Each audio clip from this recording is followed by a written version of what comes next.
Yo, yang mau ikut gerakan saya, bebaskan Mat Hasan dan Mat Werdi dari tahanan polisi. Siapa? Tunjuk tangan, tunjuk tangan. Ya, acuannya kemana? Acuannya ke pasal 49 KUHP, karena setiap orang yang membunuh secara terpaksa tidak bisa dipidana. Contohnya, ya, penjaga ternak yang membunuh perampok di Serang atau di Cilegon, itu dibebaskan oleh polisi dan kejaksaan. Nah, begitu juga sama dengan Mat Hasan dan Mat Werdi. Ini harus dibebaskan. Oke, kalian siapa yang mau tunjuk tangan? Saya pelopornya. Bebaskan Mat Hasan dan Mat Werdi. Bapak Kapolri, tolong bebaskan Mat Hasan dan Mat Werdi agar mereka bisa menghirup udara bebas. Karena ini telah menyalahi prosedur daripada proses hukum acara. Kalau menurut saya ya, tolong bebaskan. Karena kedudukan Mat Hasan dan Mat Werdi hampir sama dengan si pengembala yang menjaga ternak yang membunuh maling ya pada saat ternaknya ingin dicuri. Itu sama loh dengan menggunakan pasal itu. Jadi itu acuannya salah satunya ya. Terima kasih. Ayo tunjuk tangan siapa yang mau bebaskan Mat Hasan bersama saya. Ayo. Assalamualaikum warahmatullahi wabarakatuh. Salam sejahtera bagi kita semua. Sedikit kita kupas. Saya akan mengkupas tuntas tentang Carok Tanjung Bumi Bangkalan. Ya. Tapi satu hal lagi yang saya tekankan kepada yang terhormat Bapak-bapak Kepolisian Republik Indonesia. Kasus penyelesaian kasus pidana Carok Tanjung Bumi Bangkalan. Apa yang menjadi profesionalisme dan akuntabelnya kepolisian merupakan salah satu menjaga marwah kepolisian, di mana fungsi polisi menegakkan hukum setegak-tegaknya tanpa pandang bulu. Sedikit kita kembali ke kasus Carok yang dilakukan Hasan dan Mat Tanjar CS. Memicu kontroversi antara 340 KUHP dan 184 KUHP. Seorang penyidik sebelum menentukan atau menjerat tersangka dengan sebuah pasal yang tertera di KUHP, maka wajib disertai dengan 2 alat bukti. Wajib. Kita kembali lagi ke pasal itu, wajib ya. Ke pasal 340. Kalau Hasan ini melanggar pasal 340, oke, berarti penyidik wajib menemukan skenario pembunuhan berencananya. Kalau 340 bisa berupa chattingannya Hasan, berupa percakapannya Hasan yang merencanakan pembunuhan terhadap Mat Tanjar. Wajib. Tanpa disertai alat bukti. Mana bukti perencanaannya mana? Kita sedikit mengutip kasus Sambo, jelas perencanaannya. Disusun skenario, kamu nanti gini, kamu yang nembak. Lah sekarang kalau memang 340 dijeratkan pada Hasan, seorang penyidik harus bisa membuktikan alat buktinya. Apa? Rekamannya, chattingannya yang Hasan dan Wardi merencanakan akan membunuh Mat Tanjar. Wajib. Karena itu sebagai alat bukti. Kalau dia pulang mengambil celurit itu dianggap sebuah perencanaan, Anda harus sedikit mengkutip kembali. Dia pulang karena apa? Hasan pulang mengambil celurit itu karena dipicu 182 KUHP yang dilakukan oleh Mat Tanjar. Apa? Tantangan Carok.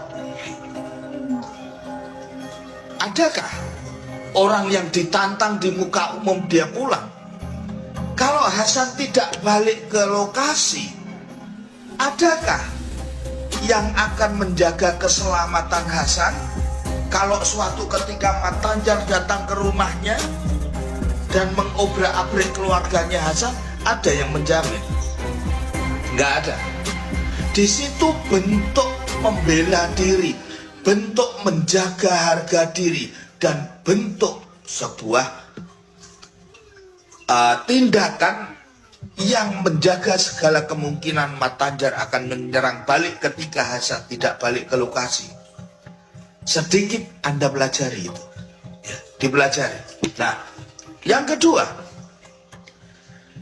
ketika dijatuhi 184 KUHP butir ketiga, di mana perkelahian tanding yang menyebabkan kematian, di situ berdasarkan informasi yang saya dapatkan bahwa sebelum terjadinya Carok, banyak saksi yang menyaksikan bahwa Mat Tanjar melakukan pelanggaran pasal 182 KUHP. Mulai bekna, kalak sadekna Carok genkok, pulang kamu ambil Carok, ambil celuritmu, kita Carok. Di situ banyak saksi yang menyaksikan. Jadi jelas perencanaan yang mana kalau dijatuhi 340 KUHP. Jadi pulang mengambil celurit itu ada pemicu, karena pidana, terjadinya tindakan pidana atau pelanggaran hukum itu dipicu oleh sebab dan akibat. Paham ya? Jadi perencanaan, mana perencanaan pembunuhan dan mana perkelahian massal atau perkelahian tanding, kita lihat sebelum kepolisian menjerat seseorang dalam satu pasal, itu harus disertai uji materi, uji balistik, uji forensik, wajib. Tanpa itu tidak bisa. Jadi jelasnya kalau memang 340, mana buktinya bahwa Hasan dan Wardi ini merencanakan. Orang merencanakan itu pasti jauh-jauh hari sebelumnya, 2 hari sebelumnya, 3 hari sebelumnya, dia menyusun sebuah skenario, menyusun sebuah dramatis. Tapi tidak ada di situ.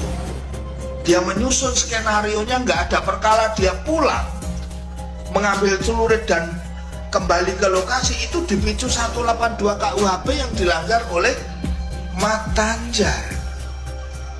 Jadi polisi, pihak penyidik, mohon maaf ya, lebih jeli dan teliti tentang uji materi, balistik dan forensiknya sebelum menjerat seseorang dalam pasal pidana. Nah, ketika setelah pemeriksaan nanti, ini edukasi hukum ya, saya nggak kenal siapa Hasan, siapa Mat Tanjar, saya nggak kenal. Ketika polisi melakukan penyidikan, ya, dan ternyata penyidikan itu tidak sesuai dengan yang ada di lapangan, apakah bisa seorang tersangka melakukan sanggahan atau penolakan? Bisa, seperti diatur di dalam Undang-Undang Nomor 8 Tahun 1981, mengajukan permohonan kepada pengadilan tentang sah atau tidaknya hasil penangkapan, penahanan, penyidikan. Namanya pra-peradilan. Saya nggak melakukan seperti ini, kok berita acaranya seperti ini.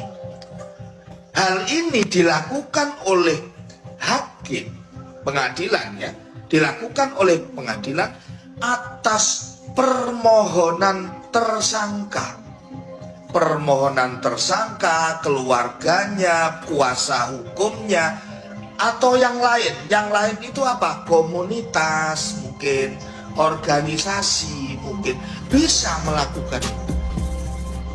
Jadi sebelum polisi itu menjerat seseorang dengan suatu pasal, itu harus disertai minimal 2 barang bukti yang sudah diuji, baik materi, forensik, balistik, dan lain sebagainya, baru dijeratkan kepada tersangka. Jadi ini nanti kewenangan kepolisian, tapi kepolisian Republik Indonesia saya yakin akan bekerja sesuai dengan tupoksinya. Dia akan seprofesionalisme dan akuntabelnya demi marwah kepolisian. Menjunjung tinggi supremasi hukum dan tegaknya hukum.